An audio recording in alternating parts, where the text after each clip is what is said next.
welcome once again to Real Shame, a weekly show where we talk about our list of movie blind spots, our list of shame movies we need to get on seeing, and we're getting on to seeing. My name's Andy. I'm Adam. And last time we talked about Sky Captain and the World of Tomorrow from 2004.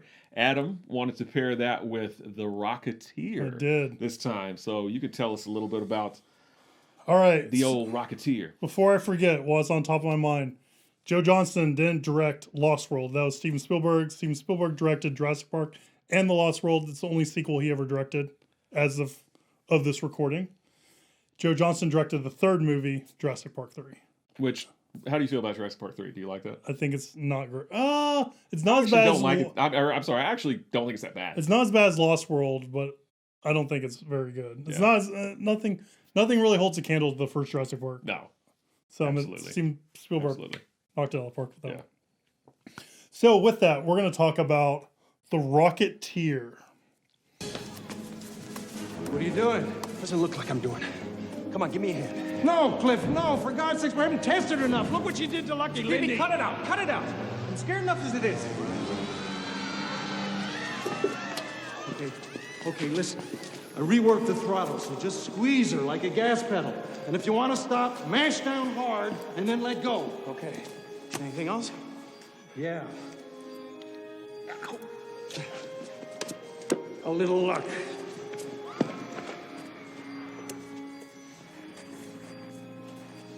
How do I look? The Rocketeer. All right, stunt pilot Cliff, played by Billy Campbell, discovers a jetpack developed by the one and only Howard Hughes. After donning the jetpack to save a fellow pirate, the Rocketeer is born. But someone else is after that jetpack. It's the Nazis. Mm-hmm. And their spy and Hollywood actor Neville Sinclair, played by Timothy Dalton. Will the Nazis get a hold of the jetpack? And how lucky is actually having chewing gum? It's a high-flying adventure with The Rocketeer. The Rocketeer came out in 1991, directed by Joe Johnston, who, like I said, will go on to direct Jurassic Park 3, almost said it wrong again, and one of my favorite movies of the Marvel Universe, Captain America First Avenger. Again, don't feel like it gets a lot of love, but it's a great movie. And in the same kind of milieu as this movie. And it was written by Danny Bilston and Paul DeMeo. This is a movie we've probably both seen, right? Yeah, I've seen it 100 times. Yeah. So, not 100 times, but I've seen it. Okay, well, maybe one of us has seen it 100 times. So what'd you think of The Rocketeer? So I'll say this. If you've seen The Rocketeer and you don't like it, then you must be allergic to fun. Yeah. Because this movie is great. I haven't seen it in a long time, but I love it. I mean, I think it's a really, really fun adventure movie. I don't really have a lot of problems with it. I mean, It was fun to revisit it after however many years since I've last seen it. I like the cast. I like Billy Campbell. Yeah. I think it's kind of unfortunate because he's definitely had a steady career since then, but he's never really been like a big, huge star. I think a lot of times, if you tell somebody, hey, Billy Campbell, they'd be like, who? Who's that? Yeah. I think everybody knows who Timothy Dalton is, probably mainly because he played Bond. Jennifer Connelly, everyone knows who it is. So when I was watching this, when I was coming up with, kind of notes of what I want to say, I was thinking, okay, so here's Timothy Dalton. He's fresh off his stint as James Bond. Yeah. And then here's Jennifer Connelly, who's fresh off her stint appearing in my teenage dreams after I saw Career Opportunities. Yeah. Because I think every teenage boy around that time that saw Career Opportunities was like, hey, who's this? But I mean, she'd been acting since she was like 14. I didn't know that. Well, because she did Once Upon a Time in America and some like Dario Argento films, and she did Labyrinth with David Bowie and his codpiece. But yeah, by this point, she's all grown up, and she's Cliff Secord's love interest, Jenny Blake. But yeah, this is a great movie. I mean, I agree. So this is based off a comic book graphic novel of The Rocketeer, and there's quite a few of those out there, which I've read, but it's been years since I've read those.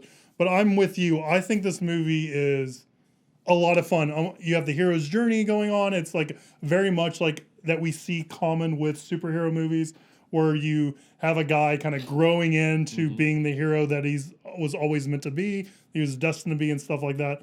I think Terry O'Quinn's awesome as Howard Hughes. I love Terry O'Quinn. I like the guy that was the who's mentor for Billy. Yeah, Alan Arkin. Alan Arkin. Alan Arkin. Alan Arkin. Always great. Always great. The only critique I would give this movie now is I feel like it's a little silly and a little slapsticky. And the fact, like, when the rocket pack goes bad and he's like, you know, it's the camera's sped up, it feels like a very much like a silent film kind of like, you know, like this kind of stuff. And the rocket pack, and he's like, oh, he's like running through fields and stuff like that.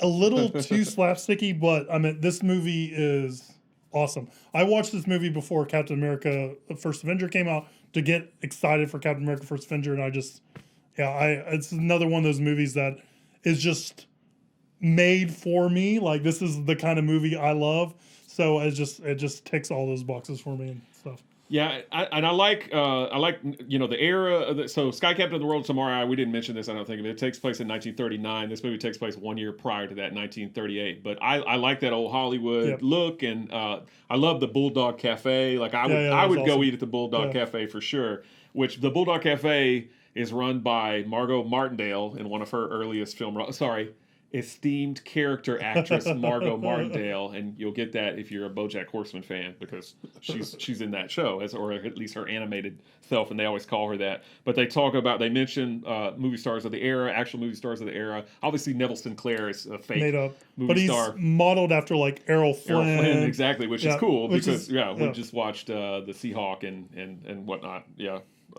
And I love, like, and what I imagine Errol Flynn, especially like Errol Flynn Robin Hood, is probably based a lot off of the movie that they're filming with Neville Sinclair. Yes, like, because Adventures of Robin Hood came out in 1938. Okay, so it makes perfect sense. So all that, like, sword fighting and like going up the stairs and stuff, like, I'm sure some of it is me seeing scenes and clips of the Adventures of Robin Hood, but it's also my love for this movie, and that just kind of like imprinted on me. Yeah, totally. I like that Alan Arkin was telling like Howard Hughes, Arterio Quinn, like how to like make his rocket pack better and stuff like that. And it's just so cool. The design of the costume, I'm sure a lot of it comes from the comic book, but I mean, it just looks so neat and so awesome. Like the helmet and like the coat and the pack. I mean, I would love to have props or versions of that stuff, because I think that just looks so awesome. So the Rocketeer, the helmet and everything was modeled after an actual serial called Commando Cody. Okay. And I actually that they released that on Blu-ray. All the serials on Blu-ray a couple of years ago. Yeah, I actually have a copy of it. I meant to bring it, but I forgot. So. But yeah, if you look at Commando Cody and you look at the Rocketeer, you can definitely see the similarities. I did think it was funny that Timothy Dalton at one point, he just basically has chloroform at the ready for Jenny Blake. But here, so when I first saw that, I was like, this guy just carries chloroform around with him. I thought he did. But because he's modeled after Errol Flynn, and we know what a bad boy Errol Flynn was, maybe that's not so far-fetched. Yeah, that's what I was thinking. I was like, maybe Errol Flynn carried around chloroform. That's part of his everyday carry. Yeah, exactly. But I like I was saying, that kind of the interaction, because at one point he says hello to Clark Gable, which the guy actually I thought did kind of look like Clark Gable, and then W.C. Fields comes over and talks to them while they're eating. His like henchman is a 7-foot-tall guy who looks like something out of Dick Tracy, right? I was gonna say it's Al Pacino reprising his role from Dick Tracy, and like 2 feet tall, because he looks just like Al Pacino's character in Dick Tracy. Yes, but so he's played by a guy named Tiny Ron Taylor, because you always call tall people tiny, right? But he plays a Lothar, and he's actually modeled after an actual actor named Rondo Hatton, who was like a kind of a big guy who also had that face. He had a condition, acromegaly. I can't say it right, but anyway, he had that, and so it causes kind of growths. Like it can elongate your face or whatever, and so that's what happened to Rondo Hatton. So he could only be cast as like a thug or like a heavy type in the movies or whatever back in the day. So that's what it's kind of based on or whatever. I got a big Jaws vibe from him, which is interesting, because wasn't Timothy Dalton going against? Was he the No, it's Roger Moore that's against Jaws. Yeah. But yeah, I could see how you get a big. Richard Kiel, the guy with Jaws, is also like a 7-foot-tall guy or whatever. So these big kind of hulking monsters or whatever. And this guy is almost indestructible, it seems like. And this movie is also a reminder that Nazis are bad, guys. Yes, Nazis are bad. I'm glad you brought that up, because so we mentioned, I think, just about all the cast. Again, I love Terry O'Quinn, but Paul Sorvino plays Eddie Valentine. Yeah. I love the fact that he's working with Timothy Dalton until he finds out that he's actually supplying the Nazis. Yes. And he's like, you know what? We may be criminals, but we ain't doing this. Yeah, we're American. And it's his patriotism that they're like, no, get them, boys. I love that. I love the fact that the climax takes place at Griffith Observatory. Yes, same here. And that's really, really cool. I mean, it's just such a fun movie. I can't stress that enough if you haven't seen it. But yeah. It's easily available and consumable on Disney Plus. Yeah. Clint Howard is in it for like half a second. Yep, yes, he is. He's the waiter. He's the waiter at the restaurant, yeah. I was like, why didn't they give him a bigger part? What's up with that? And Melora Hardin, who appeared on a bunch of episodes of The Office, which I never really watched, so I have no idea what character she played. All of you that watch The Office, the American version that is, you probably have seen her. She's the singer at the club. Okay. And apparently she's an actual singer in real life. So not only does she act, but she also has like albums and stuff. I was expecting an IMDb trivia for that because we know originally when we did this podcast, we had shitty IMDb trivia segment on here, which but is that got all cut. of IMDb trivia. Yeah, I was waiting for someone to be like, Jennifer Connelly is in this club with this, torch singer lady, and then later on in Dark City, she is the torch singer. Right. The torch singer, and I was waiting for that, but unfortunately, I guess I have to write that trivia. I really like the musical score to this. I feel like it's good. It's by James Horner, R.I.P. But it's very I like it. Heroic and uplifting, and good score. It actually reminded me a lot of It reminded me a lot of John Williams. Like I think there was some like Superman-esque kind of going on in there with the horns and stuff like that. And I never realized that's how the Hollywood land sign became Hollywood, because he fell on it. Yeah, crushed it. I was like, hey, that's how that happened. Today I learned. But yeah, I'm with you. I just gush over this movie. I think it's criminal that there has not been a second Rocketeer movie. Well, because I didn't realize it didn't really make a lot of money. And so they were like, you know what? We're not going to do... But I saw there is a Rocketeer, I guess it's an animated TV series on Disney Junior. So that makes me think that it's more kiddie. Did not know there was such a thing, but apparently there is such a thing. I might have to check that out. Yeah. I don't know if it's marketed more towards kids, but the fact that it's on Disney Junior, it might be. I don't know. I'm not really sure. But you mentioned that it was co-written by Danny Bilson and Paul DeMeo. I recognize the last name Bilson, so I was like, is he any relation to Rachel Bilson, the actress? He is. He's her father. Interesting. And the other thing about Danny Bilson and Paul DeMeo that I found interesting, Paul DeMeo passed away a few years ago because they wrote together a lot of stuff. Yeah. They were writing partners. But now Danny Bilson's on his own. But nevertheless, the two of them, before Paul DeMeo passed away, wrote the original script for *Defy Bloods*, which is now out on Netflix. The Spike Lee movie. They wrote that original screenplay. Now apparently it's gone through some rework since then, but they actually originated that screenplay. I thought you said Defy, and I'm like Defy. Oh, sorry, no, I was trying to say DA Defy Bloods. Yeah, that's on Netflix right now. But I thought that was kind of interesting that they wrote that. And before I was doing my notes, as I told you, kind of off camera, I couldn't remember what Joe Johnston had really done. I remembered Captain America. I remembered Jumanji, but I didn't really know a lot about his career. Jumanji. I didn't know he was a visual effects guy before he did for Lucas for like his first his first directorial movie was Honey, I Shrunk the Kids. Yes. But before that, he worked on some big movies. He worked on all the Star Wars original trilogy. He worked on Raiders. He worked on Temple of Doom, and he also did the original design for the Iron Giant, which apparently somebody else kind of, again, did some more work on it after him, but he had the original concept or whatever. I was like, this guy is a badass. Yeah, he's criminally underrated, I think. He's also done Pagemaster, as you mentioned, Jurassic Park 3. Pagemaster, good movie of its era. I don't think I've seen it, so might have to put it on my list. I think it came out like 96. October Sky, which I have seen and I liked. Hidalgo with Viggo Mortensen. I think that's a fun movie. That's a good movie. Yeah, so he's done some really cool stuff. Yeah, he's underrated. He's like my Martin Campbell for my James Bond movie. Yeah, underrated director. He's awesome. So what? So you like you said, the movie didn't do very well box office wise. Did you look up and see what critics felt about The Rocketeer? 65% Rotten Tomatoes score and 65% audience score. So the audience was like, eh. But it did get 2 thumbs up. Although, so what I do whenever I look this stuff up, obviously it's easy for me to get on RottenTomatoes.com and write that down. But I like to find the clip of the Siskel and Ebert show where they actually reviewed the film. Oh, that's cool. Because most of that stuff is online. It's on YouTube or whatever. So I found the clip where they talked about the Rocketeer, and they did pose one question that I'm sure a lot of people ask: how the hell did those flames not burn the crap out of his lower body when he's flying? But you just got to go with it. Who cares? I mean, if we take that, then all of Iron Man stuff doesn't make sense. It's Captain America throwing. I did think it was funny that they brought that up because I was like, oh yeah, that's true. But anyway, 2 thumbs up from them. And rotten old Leonard Maltin, he only gave it 2.5 stars. Yeah, he's hard to please. Leonard, what's wrong with you? But yeah, that's the Rocketeer. I think if you haven't seen this movie, you're doing yourself a disservice. Absolutely. You should watch the movie. It's a lot of fun. If you like superhero movies, if you like Captain America: First Avenger, if you like fun kind of adventure movies, this fits that role. This is a very, very well done movie, and I will sing its praises for the rest of the time. And if you have Disney Plus, you can watch it right now. Yeah, for sure. Get to it if you haven't already seen it. It's a great movie. So anything else you'd like to add for the Rocketeer? That's it. Got it all. All right, so let's move on to our viewer question. So we got a viewer question in this week, and the question is, and I'm summarizing, so please forgive me, viewer, if I don't say it correctly, but the idea is, what is our routine that we'd have for watching movies for the podcast? Mm-hmm. So a little behind the scenes is kind of, Andy and I talked a little bit about, before we started filming these, like what were the ground rules for watching the podcast.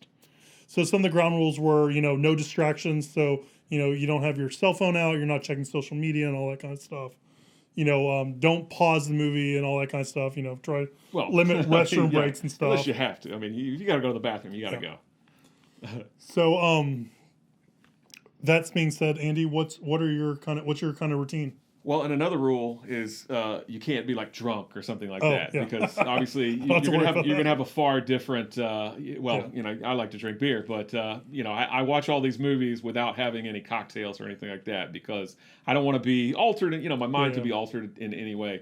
As far as my routine go, I actually run around my house 3 times without any clothes on, and I chant the pellet with the poisons and the vessel with the pestle. That's what I do. No, not really. That's from a movie called The Court Jester with Danny Kaye. I just always like chanting that. But I don't really chant that or run around my house naked. I don't really have any particular rhyme or reason as far as the goal is to watch the movies before we film, and do it. And we like to film every couple of weeks or whatever. So, obviously try and budget those out. I don't like to watch movies back to back, although we both have been guilty of that for sure. Where we know we're going to film the next day and we're like, oh crap, we still got 2 movies to watch, so we'll watch them back to back. But I don't like to do that. I don't think it's as big a deal if I've already seen both of the movies. Because I actually did that again this time with 2 movies that are not with Rocketeer, but the movies that we're going to do the next ones because I'd already seen both of them.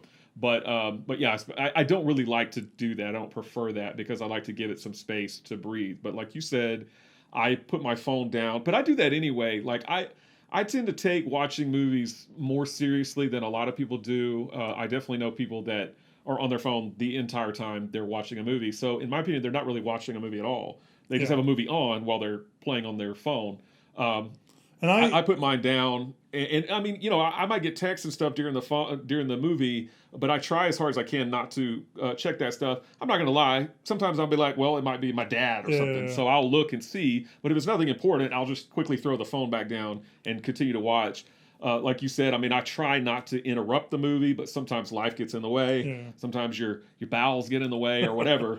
So you do have to put it on pause. But the goal is to watch the movie in one continuous setting, even if it's 3 hours long. But when we watched Kagemusha, I mean, of course I paused it a few times because I had to go use the bathroom or whatever. I sat through that one all uninterrupted. I know I had to go to the bathroom at least once because I was probably drinking a soda or something like that. But yeah, that's about it. Yeah, I'm like you.